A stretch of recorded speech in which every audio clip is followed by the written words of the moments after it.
Alors, bonjour. Aujourd'hui, je vous présente mon projet domotique qui est basé sur la plateforme Home Assistant. Pour le premier slide, donc, il y a beaucoup des idées fausses sur les systèmes domotiques qui empêchent les développeurs de commencer sur ce domaine. Par exemple, certains pensent que les maisons intelligentes sont chères. Cependant, il y a des technologies plus économiques qui permettent de faire vraiment des économies sur votre plateforme domotique. Certains pensent que l'installation et les configurations des systèmes domotiques sont complexes. En ce moment, il y a beaucoup de solutions prêt-emploi que vous pouvez installer vous-même. Et si vous avez besoin, vous pouvez appeler la communauté pour l'aide ou voir les docs, bien évidemment. Donc, on pense que les maisons intelligentes sont vulnérables au piratage. Bien que la sécurité est essentielle, les systèmes modernes offrent des protections robustes contre les cyberattaques. Certains pensent à tort que les maisons intelligentes nous rendent trop dépendants des technologies. Mais en fait, c'est faux aussi. Parce que même si votre serveur domotique ne marche plus, vous évitez comme d'habitude, sauf que vous devrez faire plus d'actions manuelles. Les maisons intelligentes ne sont pas seulement pour les experts en matériel. Les maisons intelligentes exigent autant de compétences en développement que des connaissances matérielles. Avec ma démonstration, vous pouvez voir que c'est aussi simple de lancer sur le domotique et créer de l'automatisation. Et que, par exemple, l'installer le système domotique, c'est plus simple que, par exemple, installer le nouvel logiciel sur votre PC. Et d'ajouter un nouvel appareil, c'est aussi simple que connecter à Wi-Fi, par exemple, de votre téléphone. Alors, je me présente. Je m'appelle Sergei Nokin. Je travaille à la Société Générale. Avant, je travaillais chez AXA et sur Saclay. Alors, j'ai la maison et j'aime bien développer. Et c'est pour ça que j'ai décidé de démarrer sur le domotique. J'ai choisi les plateformes Home Assistant parce que c'est basé sur le Python, qui est facile à comprendre, facile à maîtriser. C'est facile d'écrire des extensions pour le Home Assistant. Et si le doc n'est pas complet, vous pouvez toujours consulter le code source de Home Assistant pour comprendre comment ça marche. Alors, le système domotique, il est vraiment très, très bien pour les développeurs. Pourquoi? Parce qu'on combine des compétences en développement et en gestion des matériels. À peu près 90%, c'est vous faites du code, et 10%, c'est la gestion des matériels. On verra avec les démos comment ça se passe. Il y a aussi travailler avec les technologies du futur. Ça vous ouvre de nombreuses opportunités de carrière. Vous pouvez améliorer votre confort de votre maison. Vous pouvez créer des systèmes d'alerting de votre maison aussi, comme en prod. S'il y a un problème, il y a une alerte. Donc, vous pouvez toujours voir des notifications sur votre téléphone si ça se passe quelque chose de mal dans votre maison, par exemple. Et aussi, vous pouvez maîtriser l'énergie de votre maison et trouver des solutions économiques qui permettent d'économiser votre dépense.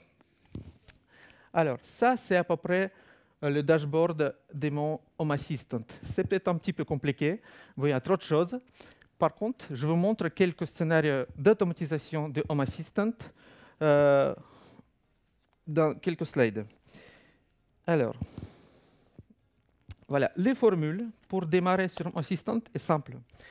Donc, on prend les cartes micro SD et on insère dans les Raspberry Pi. Et normalement, vous avez déjà un serveur domotique. Donc, on verra, normalement, on fait ça dans 5 étapes.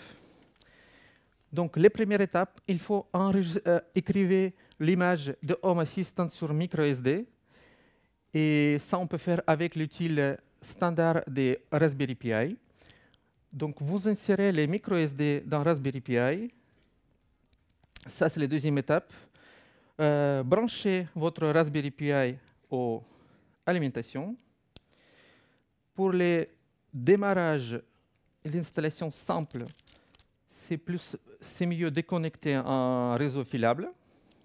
Et dernière étape, pour connecter au matériel intelligent, il faut avoir une passerelle. Ça, c'est par exemple une passerelle Zigbee. Donc, vous insérez dans les portes USB.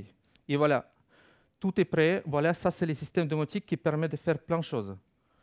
Je pense que ce que je fais chez moi, c'est ce système, il peut déjà faire 90%. Donc, rien en plus, il n'y a que ça.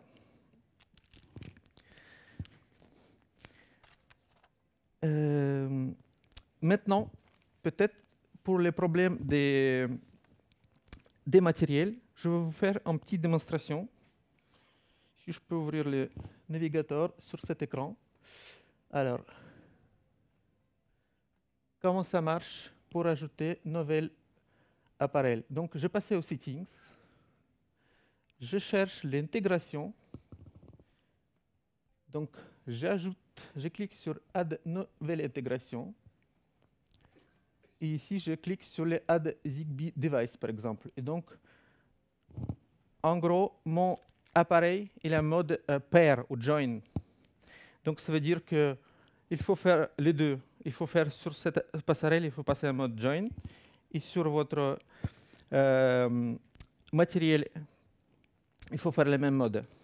Donc, il faut cliquer ici. Et donc, avec le mien, je pense qu'on ne va pas. Normalement, ça clignote, petite lampe ici, qui dit que c'est un mode pair. Donc, malheureusement, je ne peux pas montrer ça tout de suite parce que ça, c'est mon système chez moi. Et ça, c'est cet appareil, il est là. Si on a un petit peu du temps à la fin des présentations, je peux vous montrer vraiment avec cette installation parce qu'il est en train de démarrer, j'espère. Ah oui, il faut que je rebranche mon... Voilà, il est en train de redémarrer. Alors, je vous présente mes scénarios d'utilisation de domotique que j'utilise dans ma vie quotidienne, accompagnés de démonstrations en temps réel. S'il y a quelque chose qui ne fonctionne pas, pas de panique. Donc, j'ai enregistré quelques vidéos pour remplacer en cas d'échec. Alors, voici l'exemple d'utilisation de transformation élégante de votre chaudière classique en chaudière intelligente. On peut ajouter des surveillances des consommations d'énergie, consommation de gaz et les températures de l'eau sortant. Cet contrôle de la chaudière permet de maîtriser les consommations d'électrique. Souvent, j'utilise ce scénario quand je suis, par exemple, en retour de vacances pour préchauffer un petit peu mon maison. Donc, je peux activer mon chaudière à la distance. Donc, on va ouvrir le démo. Cette démo, j'espère que tout va bien. Voilà, démo chaudière. Le caméra, j'imagine, il arrive. Ouais, désolé, les caméras installées dans l'endroit où Wi-Fi ne marche pas très bien. Non, il n'est pas en vie. Ah si. Donc, normalement, ici, vous voyez mon chaudière. Ça, c'est un petit robot Bluetooth qui permet de changer les modes de mon chaudière. Donc, on va essayer de faire ça. On verra ce que ça donne. Tac. Ça marche? Non. Voilà. Je ne sais pas si le caméra me permet de voir ce qui se passe. Non.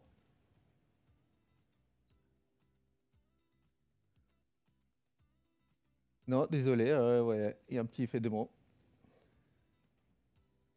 Il n'est pas réagi. Bon, comme ça, j'ouvre mon vidéo.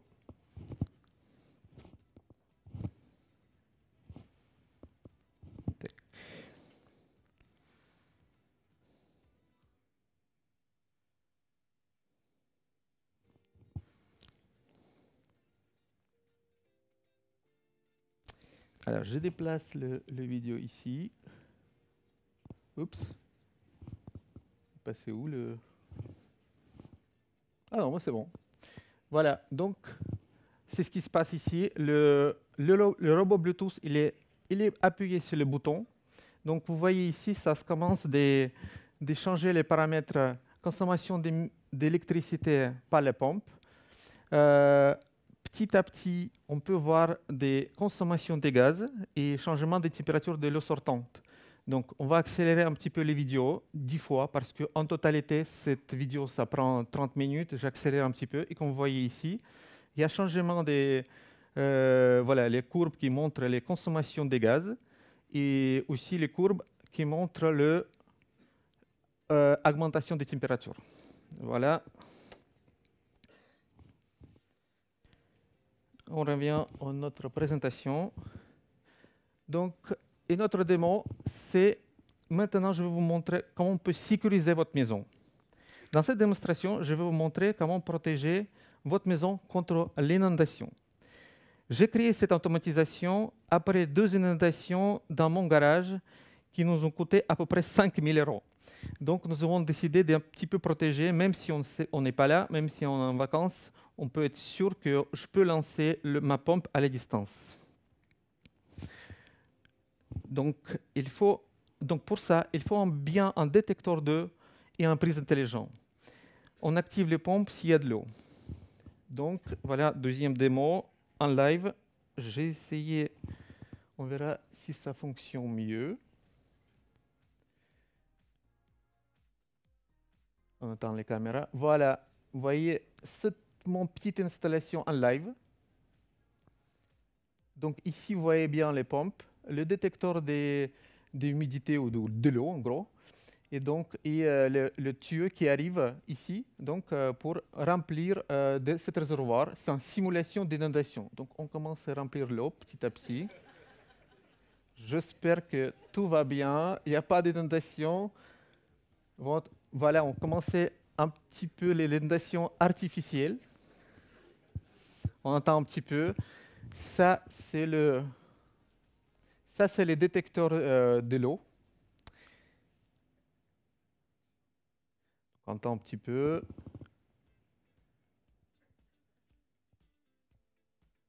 J'espère qu'il n'y a pas d'enfants, il n'y a pas des animaux qui baladent pour empêcher le fonctionnement de mon installation.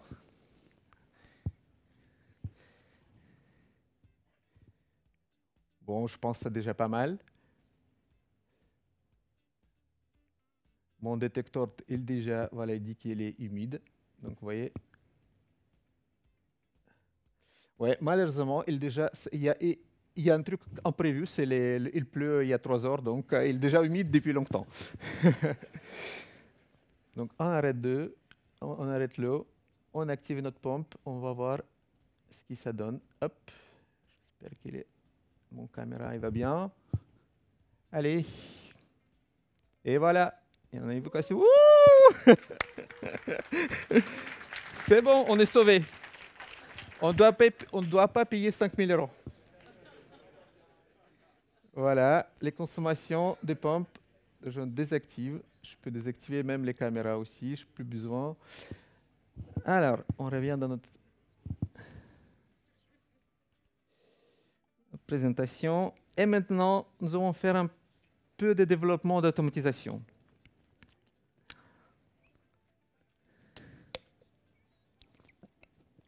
Alors, pour réaliser ce scénario chez vous, vous devrez effectuer un peu de bricolage et remplacer l'interrupteur classique par la version intelligente.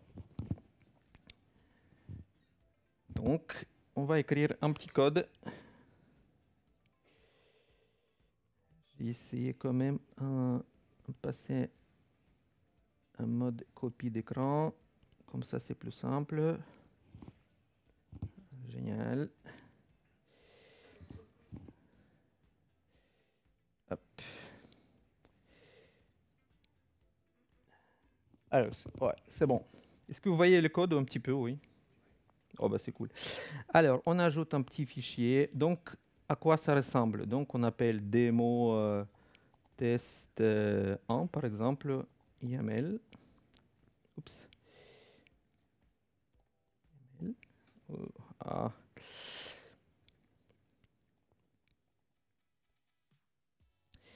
Et donc, j'utilise aussi GitHub Copilot avec ça et peut m'aider un petit peu d'écrire les codes. Donc, j'écris une automatisation, alias, on donne les mêmes noms, donc démo test 1 par exemple. On donne une bonne description pour Copilot pour qu'il nous aide un petit peu à allumer la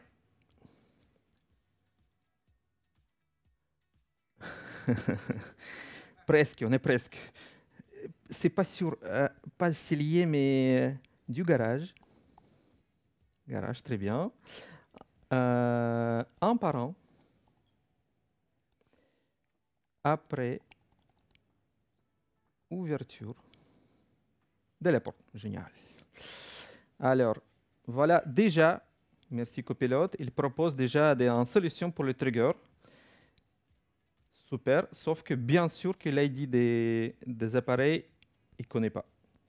Donc, on va faire une petite modification. On enlève l'ID, on remplace, on cherche, dans mon instance, on cherche le nom de Dour Garage. Voilà, on prend ça, on prend l'ID, tac, c'est bon. C'est bon. Donc, c'est ce que... Voilà, on place ici. Maintenant, ça, les codes d'automatisation, ça ressemble un petit peu au GitHub Action, si vous avez déjà de l'expérience. Donc, à peu près, il faut avoir un trigger. Donc, à quel moment on lance et qu'est-ce qu'on fait comme action. Donc, merci Copilot, il a déjà proposé un bon mot. Donc, c'est pas exactement ce que je veux. Donc, d'abord, comme nous, on a un petit peu des caméras. Donc, pour activer les caméras, il faut avoir un petit peu quelques secondes. Donc, j'ajoute un petit délai. Merci Copilot. Et donc, maintenant, turn on. Super. Ah oui, je pense que Copilot a déjà appris, comme j'ai déjà testé cette présentation quelques fois, il a déjà bien pris le ID de mon détecteur. C'est super, voilà. Il est intelligent. Comme j'ai déjà essayé de faire les mêmes automatisations 10 fois, donc ça, c'est pas sûr. Donc, parce qu'en fait, elle est en train d'activer et désactiver les mêmes lumières, mais je veux bien, dans mon démonstration, avoir deux. Donc, on prend les deuxièmes. On prend les deuxièmes. On prend ça, c'est le garage. Et ça, par exemple, en storeroom. Je prends l'ID.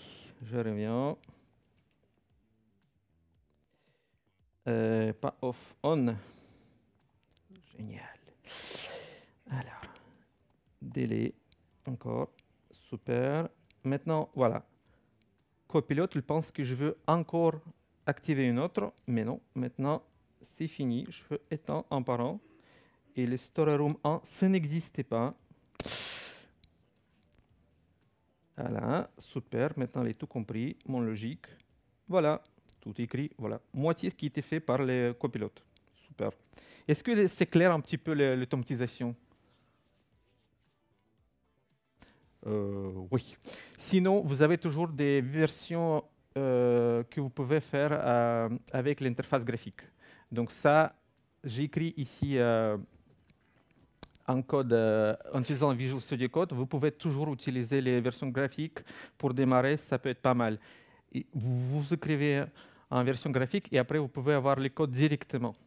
Et vous pouvez copier-coller si vous voulez ou réutiliser. Donc, en gros, mon automatisation, c'est à l'ouverture de la porte. Je veux bien allumer première lampe, j'attends 10 secondes, j'allume le deuxième et après j'éteins un par un. C'est bon comme ça? C'est clair? OK. Donc, voilà, ça c'est mon garage. Donc, d'abord, on redémarre l'automatisation. Si tout va bien, on n'est pas se planter. On trouve un truc ici. Ah bah, génial. Voilà, il est bien actif, ça veut dire que tout va bien.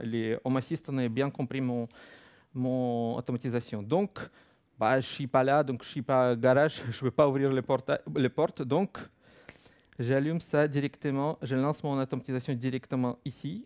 Et donc, on verra ce que ça donne avec mon caméra. Donc, ça, c'est les petites chambres ici. Voilà, si ça fonctionne. On attend 10 secondes. Voilà, ça, c'est les lumières de la garage. Voilà, c'est allumé. On attend 10 secondes. On doit avoir deuxième. Voilà, super. Maintenant, on attend 10 secondes pour désactivation. Désactivation. Super. Voilà. Ça marche très bien, notre automatisation. Maintenant,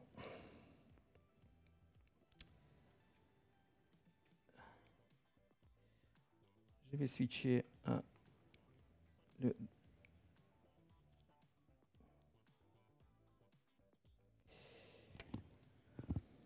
Ah, ça prend un peu de temps.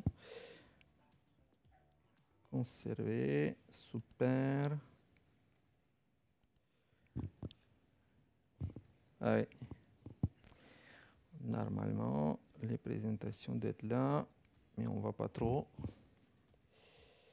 Je recommence. Voilà, génial. Donc, dans cette démonstration simple, vous avez vu les manipulations avec les lumières. Donc, mais on peut bien sûr, on peut faire les manipulations avec d'autres appareils. Maintenant, pour les dernières démos, je vous montre comment on peut manipuler des objets domestiques, domotiques avec les commandes vocales. J'utilise souvent ce scénario dans ma vie pour ouvrir les portails à le retour de ma maison. Et parfois, je peux ouvrir mon portail au facteur, par exemple, si je suis un étranger. Donc, dans cette démonstration, il y a une interaction d'à peu près 8 systèmes. Hein. Donc, j'ai lancé la commande depuis mon Galaxy Watch. Et donc, ça descend, les commandes doivent passer tous ces systèmes. Il doit arriver jusqu'à les moteurs des portails. Donc, je vais ouvrir encore le navigateur. Allez là. Voilà, ça, c'est les caméras, vous voyez. Bon, bah, les chemins libres, il n'y a pas d'enfants, il n'y a pas des animaux. Je peux en manipuler un petit peu. OK. Donc, j'ai essayé de passer les commandes, on verra si ça fonctionne. OK, Google. Activer, ouvrir le portail. Bon, on verra si ça marche ou pas. Donc, les static close pour l'instant.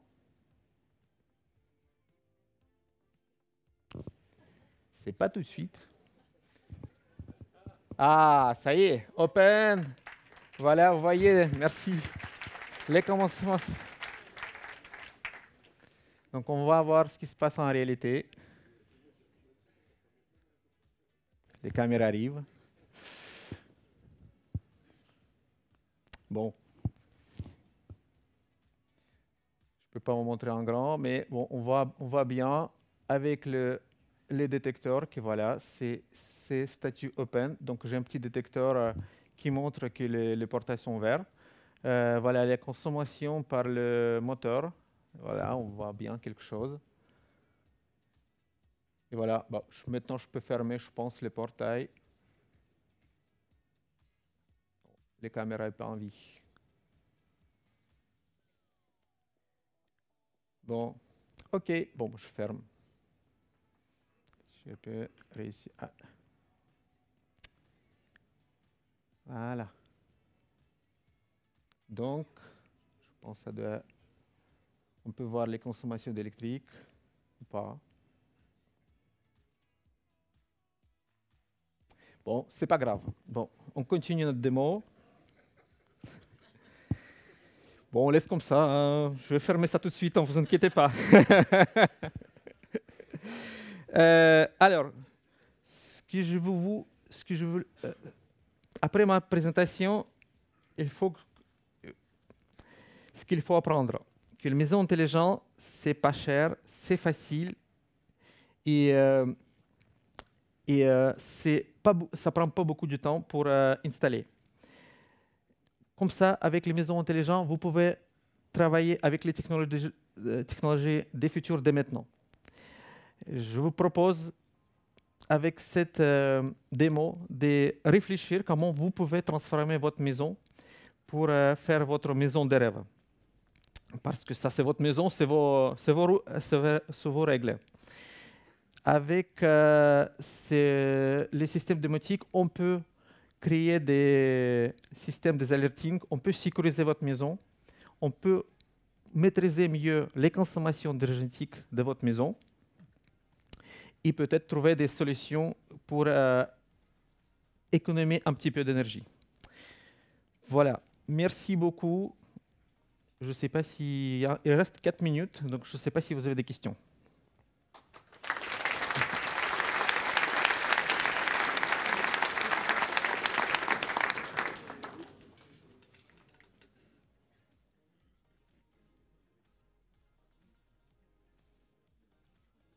Pas des questions.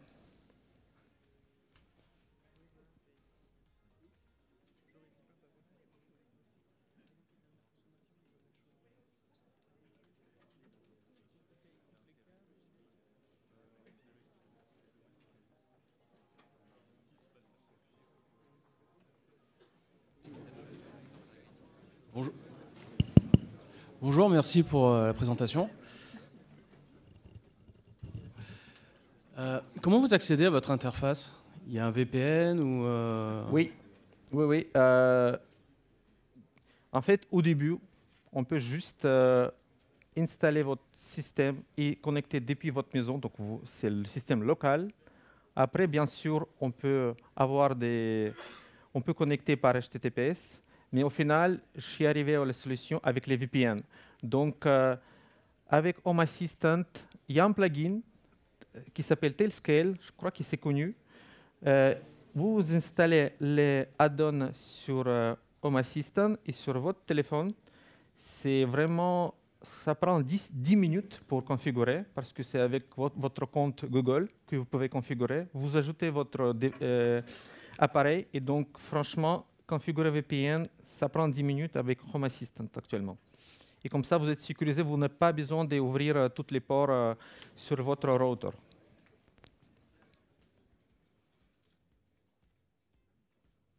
Deux minutes. D'autres questions? Et en termes de matériel, c'est-à-dire des interrupteurs pas chers et tout ça, c'est quoi? C'est de l'IKEA? C'est des marques chinoises? Qu'est-ce que vous achetez en fait en termes de matériel Zigbee? Sur Internet, normalement, vous pouvez trouver toujours sur Amazon ou sur les sites chinois. Vous pouvez toujours trouver des appareils. Parfois, c'est no-name et ça marche très bien. Donc voilà, j'ai acheté 2 appareils. Un seul truc qui est marqué ici, c'est Tuya, c'est tout. Mais normalement, c'est des appareils no-name qui coûtent quelques euros. Donc ça, c'est les détecteurs ouverture des portes et les températures. Et donc, franchement, ça ne coûte pas très cher. Donc 2-3 euros. Bon, je pense que le plus grand investissement, c'est Raspberry Pi. C'est à peu près 60 euros. Et en fait, c'est le système, même si vous avez l'ancien Raspberry Pi, bon, ça, par exemple, c'est la version 2015, c'est Raspberry 3 et ça fonctionne pas mal. Peut-être c'est mieux d'avoir les Raspberry Pi avec 2 Go de RAM, c'est mieux d'avoir les plutôt 4e version, mais avec version 3, ça marche pas mal aussi.